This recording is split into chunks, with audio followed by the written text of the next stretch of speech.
Hey, lazy girl. So you want to make t-shirts, but the thought of messy screen printing inks, learning how to burn screens for screen printing, and weeding a crap ton of vinyl just doesn't sound very appealing. You don't want to spend your time making things to make the shirts. You just want to make the freaking shirts. I got you. I wanted to start a t-shirt business for more than 3 years, but every time I started to research how to do it, I got overwhelmed with tutorials for screen printing and heat transfer vinyl and sublimation and all of these things. And to be honest, I got turned off every single time I researched. I looked into screen printing and I thought, okay, if I do it myself, I have to learn how to burn the screens. I have to figure out what kind of inks I need. And then just the mess of the screen printing inks was an off-put for me because I don't have a garage in my home. So everything I do would have to be done right here in my home office. And I just really didn't like the idea of having all of that mess and everything in my office. So then I looked into heat transfer vinyl, and the thought of using my Cricut, which I already had, to cut every single design for every single shirt and weed all of those designs didn't sit well with me either. I didn't really like the idea of having to do that. Plus, the quality of the design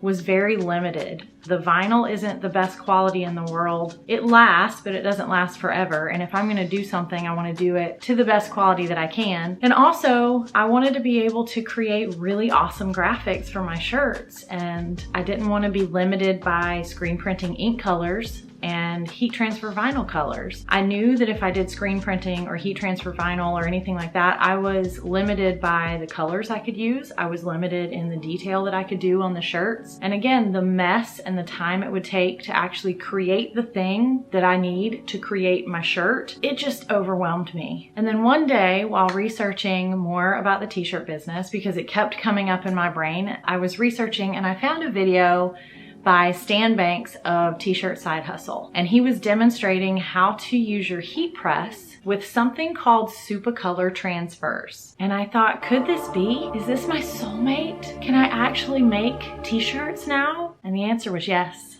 Yes, I can. So what do you need to start a t-shirt business with Supacolor designs? It's really quite easy. First, you need a heat press. Now, I started with a fancier Studio 15 by 15 heat press that was about $200 on Amazon, and it worked just fine. It did everything I needed it to do. It is limiting in the fact that you can't do oversized designs like a full front or full back of a shirt because it's only 15 inches. And some of the designs you can create on Supacolor are bigger than that. So it is a little bit limiting in that regard, but it's budget friendly. It's a great starter heat press. There are quite a few others that you can get for a lower dollar amount as well, in the $200 to $300 range. What I don't recommend is that you buy one of the Cricut handheld presses because you're just not gonna get the pressure that you need to do a good consistent press for the time it takes to press a Supacolor transfer into your shirt. So it has to be an actual heat press that can clamp down on your shirt and lock. The one that I use now is actually a Wallapress Pro 16 by 20 heat press. And it has a slide out drawer. This is about $1,000. You can purchase this at Heat Transfer Warehouse, and the link to shop all of the heat presses at Heat Transfer Warehouse is down below in the description of this video. The next thing that you need is obviously blanks. You have to have a shirt to put a design on. So I started off using Gildan sweatshirts. I also started with Comfort Colors t-shirts like the one I have on. And there's a lot of different other shirts that I use like Bella Canvas and Next Level as well. So figure out what you want and buy some blank. The next thing you're gonna need is a design. You can either create this yourself. I actually have a really great tutorial on my YouTube channel that I'll link to in the description below and in the little box up here. And it shows you how to use Canva, a free photo editing and graphic design tool, to create graphics for your t-shirts. It's how I create pretty much all of the graphics that I use in my shop. And you can also purchase graphics. You can either pay a graphic designer to create something for you. You can purchase, there's a ton of different design options available on sites like Etsy Etsy, Creative Market, all over the place. So figure out what you want your designs to look like and get those lined up. For Supacolor, you're gonna need a high resolution vector file, or you can use a PNG with a transparent background that is at least 300 DPI. And the last thing you're gonna need is a Supacolor account. So let's pop into the computer and I'll show you how to set that up. Here we are on the Supacolor website. Just go to supacolor.com and you're gonna click Get Started to create an account. Now, one of the cool things is when you create a new account with Supacolor, they automatically send you a free sample kit that's gonna have one of each type of transfer. They have several different types and we can talk about that more in another video. So all you do is fill out the information here, whether it's personal or professional use. Fill out your information with your company name, street address, let them know how many heat presses you have, all of that fun stuff.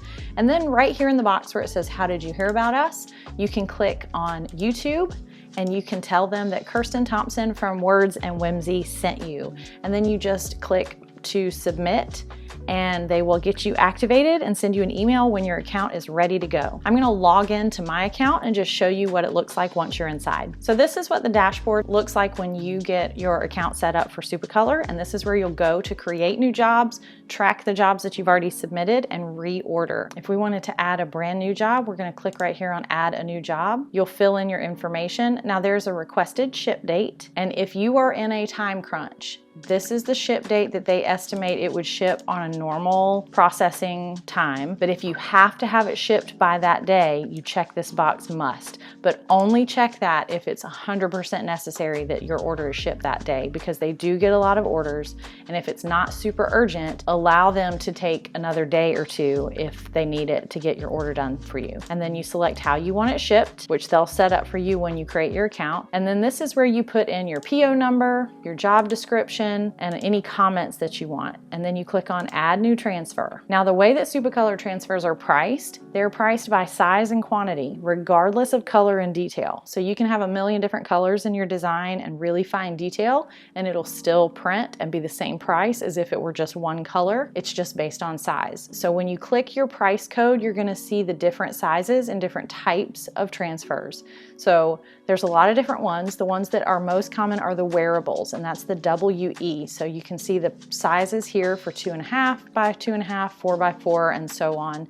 These are all wearable. So let's just pick one for starters. You're gonna name your transfer, and then you're gonna tell Supacolor what garment type and color you're gonna put this on. This is really important. So they try to make sure that when they create your transfer, it's gonna look really good on the garment that you're putting it on. Fun fact, they actually test your transfer on a garment before they ship it out to you. So it's just very important that you put it on there. So you can tell them comfort colors and whatever colors. As much information as you can tell them is really good. So we've selected an 8.3 inch by 11.7 inch wearable transfer. The size here is actually the dimensions of our artwork, and it needs to fit within the dimensions of our transfer sheet. We might have something like 8 by 11. So our actual artwork dimensions are 8 inches by 11 inches. It's gonna fit on an 8.3 inch by 11.7 inch transfer. There's our price code. We're gonna order 20 of those, and it's gonna tell us our total, and this is where we go upload our artwork and create a job. You can order a bunch of different transfers within one order, so you just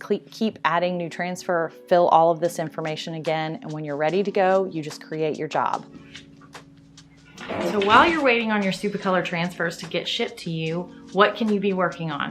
Let's head over to the heat press and I'll show you. It's really important that you learn how to adequately use your heat press before you start pressing garments to sell for customers. So while you're waiting on your first Supacolor transfers to arrive, you can start practicing with your heat press. The biggest issue that I see most people make is that they don't know how to set adequate pressure. So I'm gonna show you how to do that now. Now I'll go ahead and tell you, I did not know how to do this when I first started. I actually had to spend some time on the phone with one of the amazing reps at Supacolor for them to walk me through how to set the pressure on my heat press, and it's a lot easier than you might think. But my first few presses were pretty terrible. The good news is when you do receive your heat transfer designs from Supacolor, they send you a few extra because they want you to test press. So I always have a test garment ready to go, and I do a test test press of every single new design that comes into my shop and make sure that I know how to press it accurately and that the heat presses work the way that I want to before I start making them for customers. So let me show you how to set the pressure on your heat press. Now, every heat press that you get like this should have a knob on it that you can use to set the pressure. So this knob right here is what you're gonna turn left or right to set the pressure based on the garment that you have on your heat press. So for this one, if I turn it to the right, it tightens the pressure and makes it clamp down stronger. If I turn it to the left, it's less pressure.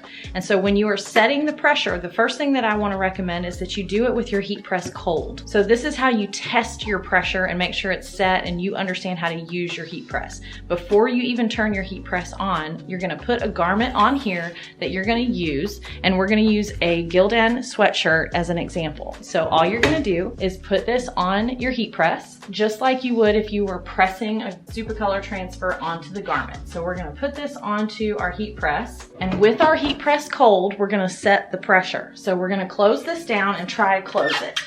And it's not locking for me. So that means that the pressure is set too high. So I'm going to do just a quarter of a turn and try it again. I'm going to lessen the pressure by a quarter of a turn. So I turned my knob a quarter of a turn to the left, and I'm going to try it again.